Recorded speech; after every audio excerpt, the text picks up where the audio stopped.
Hi YouTubers, it's Fortune Cookie 45LC coming to you with the topic of boresighting your Ruger Gunsite scout rifle. But this can apply to any bolt action rifle, whether you buy a Winchester Model 70 or a Remington Model 700 or any of the other good bolt action rifles out there. So with the high price of ammunition today, you're looking at spending over $1 a round.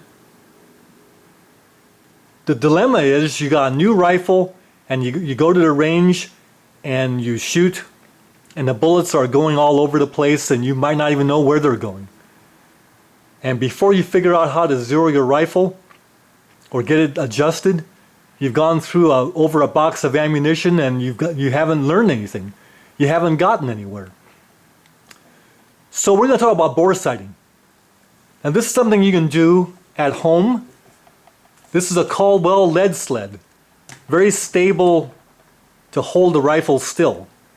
But you could use your gun vise that you use when you're cleaning your rifle, and that'll work too. Or you could do it at the range, put the rifle on sandbags and do the same techniques as you're about to see here. Now boresighting, there are other videos on YouTube on how to boresight.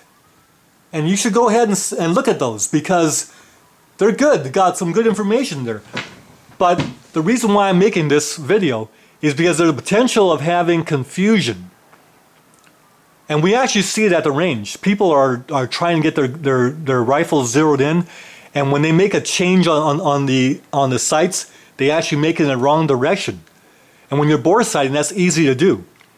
So let's go over some of that. So first thing you do, get your rifle stable. Of course it's unloaded, but we take the bolt out.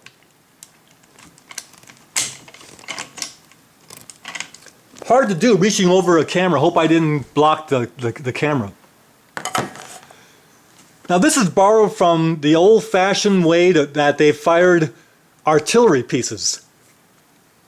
The gun crew would open the breech and then they would look down the barrel and they could actually see the pillbox or whatever it is in their barrel, looking down through the barrel, centering the target in the center of the barrel. Then they would load the shell in, close the breech, fire the artillery piece, and a lot of times they would get a first round hit on their target. Well, so this is adapted to work with small arms like your center fire rifle. Take the bolt out, and I can't use this camera to look down the barrel because it can't get down there far enough. I've already tried. Save your time. So anyway, you look down the breech, down the barrel, and you look into the distance.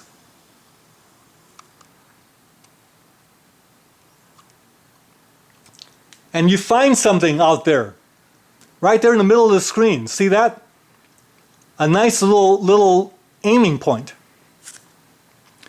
So you adjust your rifle in the stand, in the little holder like Caldwell lead sled, and you get it lined up, adjusted so that you line it up and you see that object right in the middle of your barrel.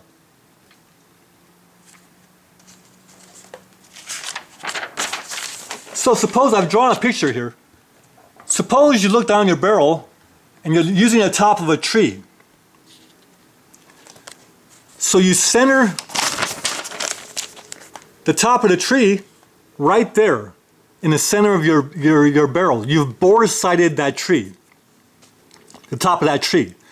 And your rifle won't move because it's stable. It's sitting there firmly. So then without moving the rifle, is because it's in a stable, you look through the sights. Now these are Garand type sights on this scout rifle. So what you see is an aperture and then there's a post sticking up. And you're looking there and you got the post lined up in the center of your sight, but the top of the tree is over here. Well, what does that mean? What that means is if you aim there and you were to fire a bullet, the bullet would hit right there. Now that means that your bullets are hitting low and left, which means you would move your rear sight. Make the adjustment on your rear sight to go right and up. You're hitting low and left. Don't move the sight low and left, because if you do that, you're twice the error. You're off even farther. So again, your bullets are hitting low left. You want to move your rear sight in the direction that you want the bullets to go, which means you want the bullets to go right and up. You make the change on your rear sight, adjust the rear sight right and up. If you do that, then you go back and look in your bore like this,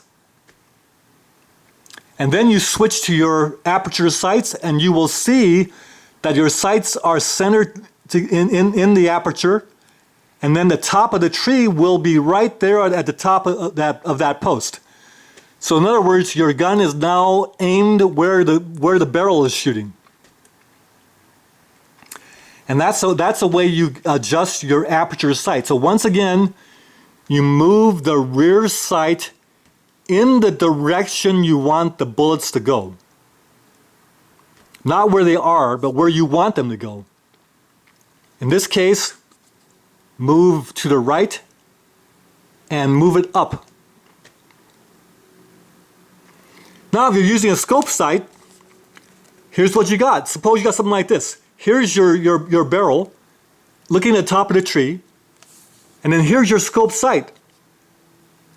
There it is, but the top of the tree is over here. What that means is you get your gun, you fire a shot, and the scope's looking here, but the gun's putting the bullets over here, because that's where the barrel is looking. Well, the principle in making an adjustment on a scope sight is to move the adjustment of the scope in the direction you want the bullets to go. So the bullets are here, they're hitting low and to the right. You want the bullets to go to the left and up. So you make the adjustment on your scope in the direction that you want the bullets to go, which is left and up. Now once you get that adjusted properly, then when you check your bore, top of the tree, then you go to your scope, and the top of the tree will be right where the crosshairs are. Now once you've made these changes, you're ready to go to the range and start shooting at the bullseye. And when you shoot the bullseye, once you've bore sighted, you'll be hitting in the black somewhere.